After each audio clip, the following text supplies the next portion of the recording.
Ma'am, என் பொண்ணு நல்லா படிச்சு நல்ல மார்க் வாங்குறா. ஆனா என் பையன் சுத்தமா படிக்கவே மாட்றான் மேம். இதுக்கு என்னதான் பண்றது? ஆக்சுவலா பிரச்சனை கிட்ஸ் கிட்ட இல்ல, அவங்க பிரெயின் டிஃப்ரெண்டா ஃபங்க்ஷன் ஆகும். அந்த லாஜிக் என்னன்னு பார்க்கலாமா? Number 1, language versus logic. கேர்ள்ஸோட பிரெயின்ல லாங்குவேஜ் ஹேண்ட்லிங் ஏரியா பெருசா இருக்கும்.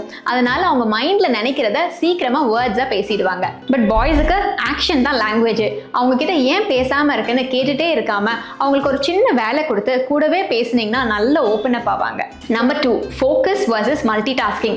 கேர்ள்ஸோட பிரெயின்ல லெஃப்ட் அண்ட் ரைட் சைடு நல்ல கனெக்ட் ஆகி இருக்கும். ஸோ அவங்களால ஒரே நேரத்தில் 2-3 விஷயத்தை கவனிக்க முடியும். ஆனால் பாய்ஸோட பிரெயின் ஒரு விஷயத்த பண்ணா அது மேல மட்டும்தான் ஃபோக்கஸ் இருக்கும். அவங்க கவனிக்கலன்னு திட்டாம ஒரு நேரத்தில் ஒரு விஷயத்த மட்டும் பண்ண சொல்லுங்க, நல்லா பண்ணுவாங்க. Number 3, movement learning. பாய்ஸோட பிரெயின் ஆக்டிவ் மோட்ல இருந்தாதான் நல்ல வேலை செய்யும். ஒரே இடத்துல அமைதியா உட்கார வச்சா அவங்களுக்கு உடனே போர் அடிச்சிடும். அதனாலதான் அவங்க பிசிக்கல் ஆக்டிவிட்டி வழியா சீக்கிரம் கத்துக்குவாங்க. கேர்ள்ஸுக்கு நேச்சுரலாவே பொறுமையா உட்காந்து கவனிக்கிற டேலண்ட் உண்டு. இது எல்லாமே ஜென்ரலான டிஃபரன்சஸ் தான். ஒவ்வொரு சைல்டுமே ரொம்ப யூனிக். ஸோ இதுல கொஞ்சம் வேரியேஷன்ஸ் உங்க சைல்டு கிட்ட இருக்கும். அவங்களோட லேர்னிங் ஸ்டைலுக்கு ஏற்ற மாதிரி சொல்லிக் கொடுங்க. இன்னும் கேர்ள்ஸ் அண்ட் பாய்ஸ் பிரெயினுக்கு 2 முக்கியமான டிஃபரன்சஸ் இருக்கு. அந்த டீடைல்ஸ் வேணும்னா லேர்ன்னு காமெண்ட் பண்ணுங்க.